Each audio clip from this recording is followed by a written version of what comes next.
여호와여, 주의 말씀대로 주의 종을 선대하셨나이다.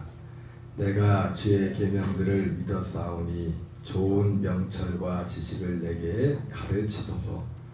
고난당하기 전에는 내가 그릇 행하였더니 이제는 주의 말씀을 지키나이다. 주는 선하사 선을 행하시오니 주의 율례들로 나를 가르치소서. 교만한 자들이 거짓을 지어 나를 치려하였사오나 나는 전심으로 주의 법도들을 지키리이다. 그들의 마음은 살쪄서 기름덩이 같으나 나는 주의 법을 즐거워하나이다. 고난당하는 것이 내게 유익이라. 이로 말미암아 내가 주의 율례들을 배우게 되었나이다.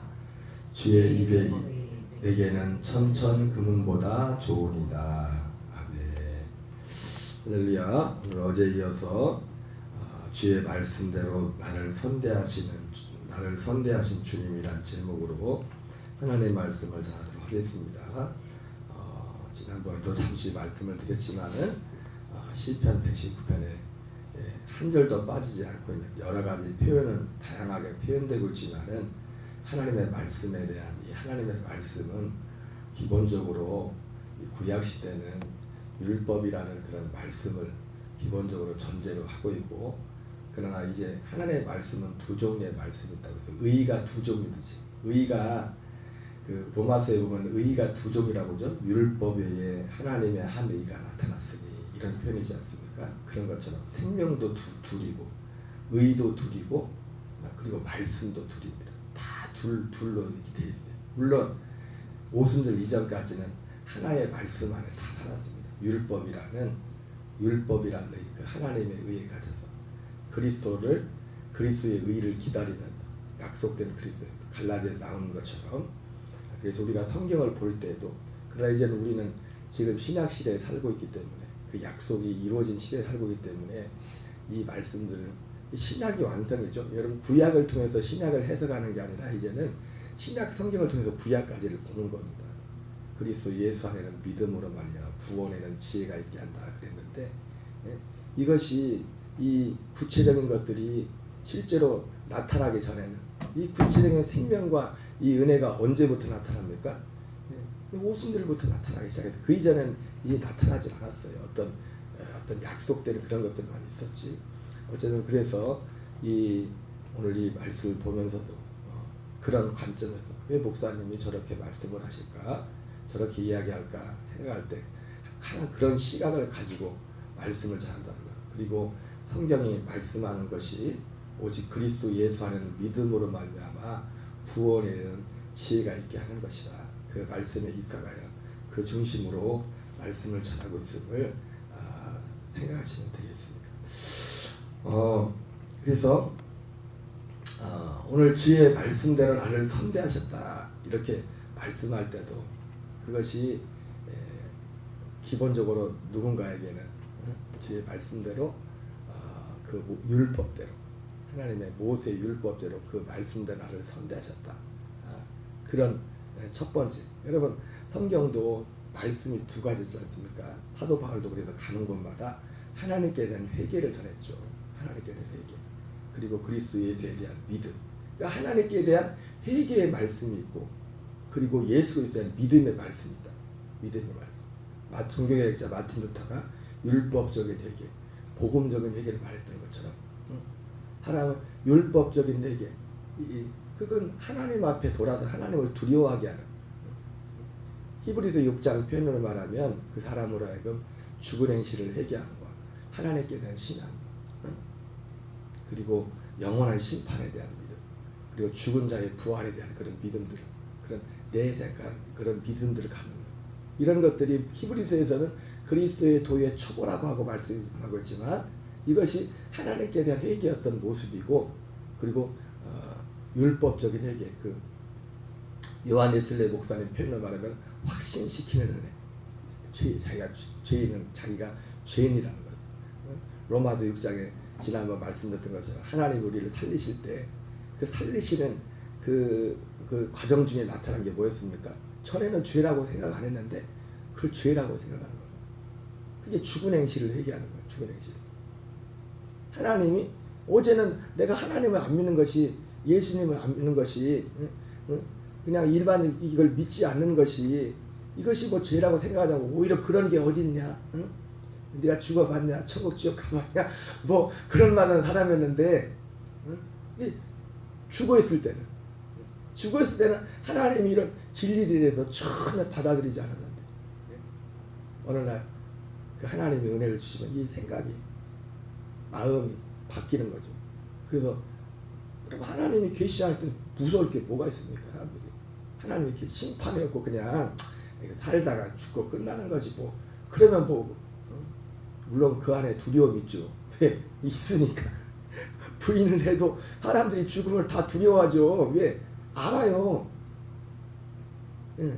뭔가 있다는 걸 부정하면서도 있다는 걸 알아요. 알면서도 문제는 뭐예요? 그것도 인정하지 않는단 말이에요. 그걸 인정하는 거 하나하나가 다 모든 것이 하나님의 은혜가 아니면 안 돼요. 그래서 모든 걸 다 하나님의 은혜라고. 모든 과정들. 어쨌든 하나님의 말씀대로 주의 종을 선대하셨나이다. 하나님의 말씀대로, 예, 율법의 말씀. 그래서 어제도 잠깐 말씀했지만은 여기 고난당하기 전에 내가 그릇 행하였더니 이제는 주의 말씀을 지키나이다. 이런 표현을 했는데, 여기서 고난당하기 전에 이 고난당 주의 말씀을 지킨다는 것도, 말씀을 지킨다는 것도 율법의 말씀을 지키는 과정 가운데 있을 수가 있어요. 율법의 말씀. 하나님은 그러니까 우리가 하나님이 약속한 그 자리에 서기까지 당하는 고난이, 어제는 이 말씀을 율법적인 그런 관점에서만 봤지만은 하나님이 정해놓은 자리가 있지 않습니까? 정해놓은 자리. 히브리서 6장 1절 2절 표현을 말하면 뭡니까? 내가 그리스도의 도의 초보 6가지를 히브리서 6장에서 말하죠. 아까 말했던 4가지에다가 세례들과 안수와, 그리스도의 도의 초보라고 히브리 기자가 말하면서 여기에 머물러 있지만, 여러분 이 그리스도의 도의 초보는 너무 중요한 겁니다. 소중한 거예요. 이건 마치 그리스도의 도의 초보의 신앙이, 고넬료가 복음을 듣기 전까지 신앙이 그리스도의 도의 초보예요. 믿음이 얼마나 좋습니까? 하나님을 경외하고. 무슨 말인지 아세요? 근데 거기에 머물러 있지 말고 완전한 대로 나가라고 그래. 완전한 대로. 그러니까 어떤 누군가가 이 신앙 가운데 있는데 하나님의 자리는 어디에요? 우리에게 완전한 데, 그게 하나님의 약속이 완전한 데 사는 것이, 그게 복음이라고요. 어떤 면에서 새 언약으로 사는 거라고요. 히브리서는 결론적으로 계속 하는 게 뭡니까? 죄사함의 과정을 말하면서 특별히 성소에 들어가서 대제사장을 통해서 영원한 성령을 이루는 그런 죄사함의 그런 말씀을 하면서 결국은 뭐랍니까? 새 언약을 말하잖아요. 새 언약. 새 언약은 에레미야 31장 31절에서 34절에 나오는 것처럼 새로운 생명이잖아요. 생명. 제가 언제가 말씀드렸죠. 이거 엄밀한 의미에서는 새 언약도 아니라고. 원래 있었던 언약이다. 창세전에. 하나님이 창세전에 그리스도 안에서 우리를 하나님의 아들들로 세우는 게 뭐냐면, 그래서 첫사람 아담은 생혼이 된 같이 마지막 아담 예수는 살려주는 영. 살려주는 영이 언제 돼요? 예수님이 2000년 전에 오셔서 십자가에 죽으시고 부활과 승천과 영광 받으시는 과정, 내가 아버지께로 다시 돌아가, 우리가 주일날 확인했잖아요. 말씀을 통해서. 내가 아버지께로, 날 붙잡지 말아라. 여자 예수님을 너무 반가워서 붙잡으라고 이게 단지 터치하는 게 아니라 못 올라가게 잡는 거. 예수님 가지 마세요. 가지 마세요. 그런 의미예요. 오늘 보면 올라가지 가지 마시라고. 그냥 살짝 손 댔다고 예수님 뭐라고 한 게 아니라 붙잡고서 가지 마세요. 그런 의미란 말이에요. 그러니까 예수님이 나를 붙잡지 마. 아버지께로 가야 돼. 내가 있던 곳으로 가야 돼. 이전에 있던 곳으로 가야 돼. 요한복음 20장에 이제 그 장면이 나오잖아요. 20장 17절에 그 내용이 나오지 않습니까? 17절. 예수님이 그 말씀할 때 거기는 그 얘기만 나오지만은 요한복음 6장에 나오는 그 말씀에는 뭐라고 나옵니까? 내가 이전에 아버지 있던 곳으로 올라가는 것을 보면 너희가 어떻게 하겠느냐? 그러면 그 뒤에 나오죠. 왜 올라가는지. 살려주는 영이 되기 위해서. 살려주는 영이 되기 위해서. 살리는 것은 영이니 육은 유익하니라. 나도 너희를 살리려면은 아버지도 다시 가서 영광 받으려 살려주는 영이 돼야 돼. 제가 그래서 여러분 제가 말씀을 전하는 하나하나가 그냥 전하는 게 아니에요. 다 성경을 해석한댔죠, 그죠? 성경에 나온 그걸 가지고 해석하는 겁니다. 그래서 예수님이 있다는 것은 그냥 우습게 같지만 양으로 생명을 얻고 또 풍성히 얻게 하라는 것이라고 했지만, 여러분 제가 그냥 애들려서 하는 말 같지만은 오순절 이전에 그래서 예수님도 한 사람에게 생명을 주지 못했다고 했잖아요. 생명을 주라고 오셨는데 제가 이런 말 자주 하지 않았습니까? 그죠? 왜요? 영광을 받으셔서 예수님이 살려주는 영이 된 그 이후부터. 그게 영광을 언제 받습니까? 부활하시고 나서 40일 동안 이 땅에 계시다가 오순절 이전 열흘 전에 승천하시지 않습니까? 그리고 승천하시고 나서 그분이 대제사장이 그때 되신다고요. 그러니까 그 이전에 우리의 죄를 사는 객관적인 사건도, 영원한 죄를 속량하는 그 일도, 그 과정도, 예수님의 과정도 언제? 최소한 승천하시고 나서, 예수님이 부활하시고 나서 40일은 훨씬 지나서 일어난다고. 그 일이 하늘에 가서 이런 일도. 왜? 40일 후에 부활하시고 40일 후에 승천하셔서 대제사장이 되신댔지 않습니까? 히브리서 4장. 그리고 히브리서 9장 11절 12절에서는 이 손으로 짓지 않은 창조에 속하지 않은, 그 마치 대속죄일에 1년에 한 번씩 백성들의 죄를 사하는 그 의례를 행했던 것처럼 그것을 샘플로 해가지고, 그 그림자죠. 그림자. 그 그림자였죠. 그림자. 그때에는 사람들이 대제사장도 그냥 육신으로 사람의 손으로 만든 그 성소에 1년에 한 번씩 들어가는 일이 있었지만은, 그러나 모두 일반적으로 사람들이 성소에 들어가는 일이 보이지 않았어요. 그래서 히브리서에서는 뭐랍니까? 첫 번째 장막에 섰을 때는 아무도 그 성소에 들어가는 길이 보이지 않았다고 했어요. 근데 예수님이 육체로서 그 휘장을 찢으시고, 십자가로 휘장을 찢으시고 우리로 거기로 들어갈 길을 열어주셨고, 그리고 그 예수님께서는, 예수님 자신은, 그러니까 몸으로 오셨던 그물이 제물이 되셨고, 참 바쁘신 예수님이 이 다역을 하신다고 제물이 되셔서 우리를 위해서 속량 제물로 죽으셨고. 여러분 제가 항상 제가 이 말씀을 전할 때 많은 분들이 오해했다고 잘 납득하지 못했던 게 뭐냐면, 예수님의 십자가 없이는 우리는 절대로 구원이 없습니다. 근데 이 우리의 죄를 사는 과정도 제가 코로나 때에서 자주 말씀을 드렸잖아요. 코로나 지원금을 받을 때 그 얼마를 주라는 그 지원금을 정해진 걸 어디서 정했어요? 국회에서 정했잖아요. 그죠? 국회에서 법률을 제정했단 말이에요. 우리의 죄를 속량하시려면 예수님이 십자가에서 속량 제물로 죽으셔서 값을 치러야 돼요. 십자가는 마치 어떤 것 같아요? 그에 따지면 국회와 같은, 국회에서 어떤 법률을 정하는 것 같아요. 굳이 이것도 뭐 정확한지 모르지만 비유를 든다면은. 근데 국회에서 얼마를 주세요, 재난지원금을 얼마를 주세요 이렇게 다 정했어도 그거 받으러 국회 가서 단 1원도 못 받아요. 국회 가서 돈 받은 사람이 있어요? 돈 받으러 어디로 가요? 읍사무소로 가잖아요. 군청으로 가잖아요. 마을 거기로. 거기 가서 법은 거기서 정했지만, 예수님이 십자가로 십자가에서 예수님이 몸을 주시고 피를 주셨지만, 그 피의 역사, 예수님의 피로 우리의 죄를 사는 것은 피로 죄를 산다고 성경에 되어 있죠. 몸은 심판을 이루는 겁니다. 심판. 주님이 대신 심판을 받아주고 우리의 죄의 몸을 면하는 거예요. 피. 그래서 예수님이 대제사장이 되어서 그 성소에, 지성소에 들어갔어. 그 전에 아무도 들어갈 길이, 히브리서에 보면 열리지 않는데 그 길이 열렸다고. 그 길이. 그 대제사장님 되신 주님이 앞서서 거기를 가셨고, 히브리서 6장에서는 우리의 혼들도 그 길을 따라서 같이 들어가서 거기서 속량고 죄상을 얻었도다. 이렇게 말씀하고 있는데, 물론 여러분 아셔야 될 건 뭐냐면 이 죄사함이라는 것이 예수님의 십자가 부활 성령의 역사로 말미암아 우리 안에 죄사함이 그렇게 이루어지는 겁니다. 그걸 몰라, 그 지식을 모를지라도. 근데 실상은 그렇게 된 거라고요. 실상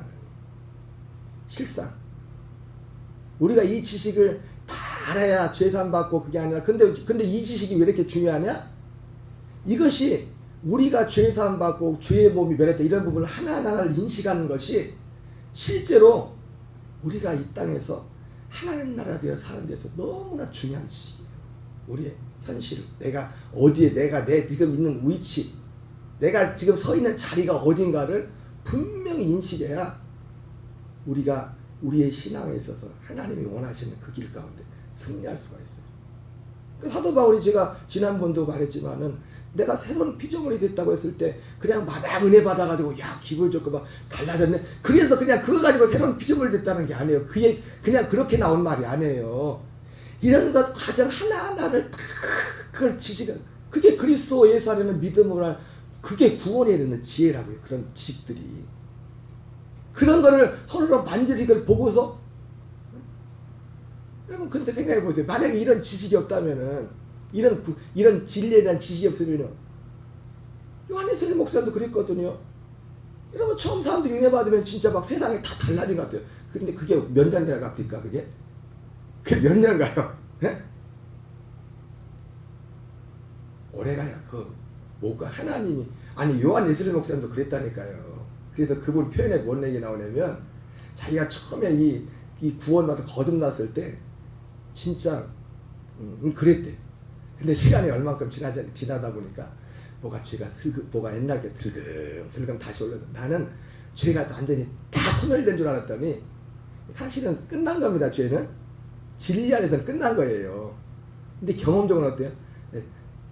죄가 죽은 게 아니라, 그 요한예수님 목사님 표현에 그렇게 있어요. 죄가 기절해 있었다고. 그냥 잠깐 기절해 있다가 다시 기절해 있어.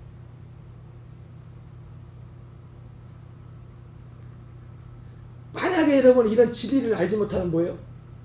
아휴, 난 여전히 죄인이네, 안 되네. 그리고 그럼 어떻게 해요? 내가 죄인이라고 인식하고 죄인으로 사는 거예요. 그냥 하나님의 생명으로 사는 게 아니라, 진실된 거듭난 회개하고 그런 사람들조차도 그렇게 사는 겁니다. 그러면서 옛날을 추억해요. 그때가 좋았는데 첫사랑이 좋았는데. 여러분 제가 항상 말씀드리지만 이 복음 진리는 아주 갈수록 좋아지는 겁니다. 우리가 복음에 순종만 한다면 갈수록 좋아져야 되는 거예요. 왜? 하나님이, 예수님이 오신 목적이 양으로 생명을 얻고 더 풍성히 얻게 하려는 거죠. 이 풍성히 얻는다는 거지. 순복음에서는 이 풍성히 얻는 것을 더 세상에 더 좋은 집 살고, 더 좋은 차 타고 그런 식으로 해야 돼. 그 얘기 아닙니다. 덤으로 하나님이 그렇게 도와줄 수 있어요. 근데 거기서 말하는 게 그 얘기가 아니에요. 우리 생명이 더 잘한다는 거예요. 그리스도의 더 장성한 믿음의 분량이 된다는 거예요. 그분을 더 닮는다는 거예요. 생명을 할 때 풍성히 한다는 거죠. 그러면 당연히 세상 것도 주님이 도와주는 게 그건 따라오겠죠. 그거는 따라오겠죠. 네 혼이 잘된 거지, 범사가. 근데 그리고 또 생명이 잘하면 뭐예요? 그거 없어도 상관없어. 그 사람은 잘할수록 생명이 없을수록. 뭐 좀 불편은 하겠지만, 사도 바울의 말처럼 내가 비천에 처할 줄 알고 풍부에 처할 줄 알고 내가 모든 일에 일체의 비결을 배우노라. 목사 입장에서는 교인이 많을 때나 그게 문제가 안 돼. 생명이 잘하고 그리스도 안에서 풍성하면은 무슨 말씀인지 아세요? 그게 생명이 생명할 때 생명이 풍성해진다는 거예요. 근데 사람들은 다 순서를 바꿔가지고 그때부터 그거 접근을 하고 있어요. 접근을. 그리고 순서가 바뀌었기 때문에요, 관심이 바뀌었기 때문에 이런 말씀을 안 들으려고 해요. 꽁 잡는 게 매라고. 일단 아무거나 그렇지 않아요. 그게 디모데후서 4장에 나오는, 사람들이 기가 가리어서 자기 사역을 따를 승을 많이 둔다는, 이렇게 가나 저렇게 가나 서울만 가면 되지 뭐, 그런 심정으로 그냥 아무 생각 없이 그렇게 신앙생활하는 분들도 의외로 많이 있어요. 고난당하기 전에 하나님이, 그러니까 하나님 어떤 사람 신앙생활 참 열심히 하는데도 고난이 있다. 물론 그 고난은 그리스도를 위한 고난도 있습니다. 성경이 사도 베드로는 고난을 세 가지를 보여주잖아요. 애매한 고난이 있고 진짜 애매한 고난이 있어요. 그리고 죄로 인한 고난이 있고 그리고 그리스도를 위한 고난이 있어요. 여러분 고난이 있을 수 있는데 고난의 종류가 세 가지라고요. 세 가지. 애매한 고난이 많은 경우 죄를 위한 고난 그리고 또 뭡니까? 그리스도를 위한 고난. 그리스도를 위한 고난. 근데 여기서 말하는 고난은 그리스도를 위한 고난은 아니겠죠. 그래요? 이런 의미가 애매한 고난. 애매한 고난도 아니겠죠. 이거는 왜? 그릇 행하였더니 이제는 주의 말씀을 지키는 아이다. 그러니까 그릇 행하는 것의 마지막 정점이 뭡니까? 완전한 대로 나가는 이 지식을 받아들이지 않는 거예요. 이 복음. 완전한 하나님의 아들들로 사는 요한웨슬리 목사님이 이 믿음으로 말미암은 구원이라는 회심하고 나서 이 복음을 처음 전하고 나서 사방에서 공격을 엄청 받았습니다. 그 중에 받은 공격 중에 하나가 뭐냐면 오직 믿음으로만 구원을 받는다면은 그 율법을 폐하는 게 아니냐. 율법 폐기론자다. 그때 요한웨슬리 목사님이 뭐라고 했어요? 물론 이건 요한웨슬리 목사님의 개인의 말은 아니죠. 로마서에 나오는 말씀인데 믿음이 율법을 폐하는 게 아니라 믿음이 율법을 완전케 한다고 했어요. 그게 마태복음 사실 5장의 말씀이잖아요. 내가 율법을 폐하라는 것이 아니라 율법을 완성하러 왔다 해서 믿음으로 율법을 완성한다. 믿음으로 율법을 완성한다는 의미를 제가 설명해 드렸죠. 마태복음 5장에서 예수님이 예를 들었으니까 옛사람이 구약에서는 보면 율법에서 구약 율법입니다. 모세의 율법에서는 살인하지 말라 했지만 간음하지 말라고 했지만 살인 간이 뭡니까? 실제로 육신의 실질적인 액션이 나오는 거잖아요. 그러죠? 하지 말라고 했지만 예수님 뭐라 합니까? 액션 이전에 마음을 터치한다고요. 아여 전라도만 나도 요즘 전라도 사투리가 자주 아여 칼로 사람을 죽이기 전에 복음은 뭐예요? 믿음은 뭐예요? 마음에 아예 그 마음 자체를 없애버리는 거예요. 마음 자체를. 그게 믿음이란 말이에요. 사람들이 믿음을 너무 오해를 합니다. 믿음을 성경이 말하는 믿음을 그게 성경에 말했으면 그게 믿음으로 하는 거라고. 그 믿음을. 근데 그 뭘 믿어요? 예수님이 이루신 그 복음을 통해서 그게 우리에게 가능해진다면 그걸 믿음으로. 제가 그래서 뭐 그건 극적인 하나의 하나의 예지만은 그 2000년도에 내 한순간에 한사간의 짧은 시간에 두 가지 마음이 극과 극의 마음이 도저히 내가 용납할 수 없는 그 어두운 마음이 내 안에서 막 올라오는 그 반면에 그 짧은 시간에 내가 믿음을 주님이 이루신 게 결국 뭡니까? 짧게 말하면 갈라디아 2장 10절이잖아요. 그것을 내가 믿을 때, 그걸 선포할 때 그 마음이 사라져버리죠. 없어져버리잖아요. 그리고 전혀 새로운 마음이죠. 정반대의 마음. 이걸 믿는 걸 믿음이라는 거예요. 그래서 율법을 완성한다는 거예요. 믿음이 율법을 폐하는 게 아니라. 무슨 말씀 아십니까? 사랑을 이룬단 말이에요. 사랑을 그냥 내 노력에서 사랑을 이루는 게 아니라, 물론 지금 뭐 그런 극적인 것이 없지만 그건 너무나 저에게 극적인 하나의 사건이지만은 일상의 삶에서도 제가 엊그제도 월요일 날인가 제 동생하고 통화했던 얘기했지만 옛날 같은 거 굉장히 부담스럽고 그냥 그랬을 것 같은데 마음에 그런 마음이 없어요. 사랑과 관계한 데서 그런 마음들이 그때 내가 생각할 때도 오늘은 좀 다르네 내가 그럴 정도. 이것이 하나님의 말씀대로 나를 선대하셨다. 고난당하기 전에 내가 그렇게 행하였다. 결국 하나님의 그렇죠. 여러분 다시 한번 말씀드리면 그래도 고난은 있을 수 있습니다. 왜? 말했잖아요. 애매한 고난도 있고 그리스도를 위한 고난이 있다고요. 바울과 같은 예수님의 제가 사도들은 주로 두 가지 그 오순절을 위해 두 가지 고난을 당했죠. 애매한 고난이 많았고 그리스도를 위해 받는 고난이 많았어요. 고난이 있을지라도 이런 분들은 어떻게 말합니까? 주님이 말씀대로 나를 선대하셨나이다. 주님이 말씀대로 나를 선대하셨나이다. 그렇게 고백할 수 있는 겁니다. 제가 어제도 말씀드렸지만 당신은 그 사랑 받고 있나요? 당신은 당신의 삶 속에 그 사랑 받고 있나요? 그 사랑이 뭡니까? 그 사랑이 뭐예요? 이 말씀이 내 안에 이루어지고 있는 거예요.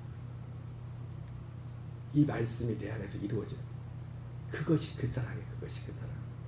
여러분 오늘 한날도 오직 주님이 부르신 이 부름의 상 안에서 우리가 한 마음과 한 뜻으로 한 푯대를 향하여 달려나가는 저와 여러분 되시기 바랍니다. 우리 주기도문으로 마치겠습니다. 하늘에 계신 우리 아버지여, 이름이 거룩히 여김을 받으시오며 나라의 마옵시며 뜻이 하늘에서 이루어지는 같이 땅에서 이루어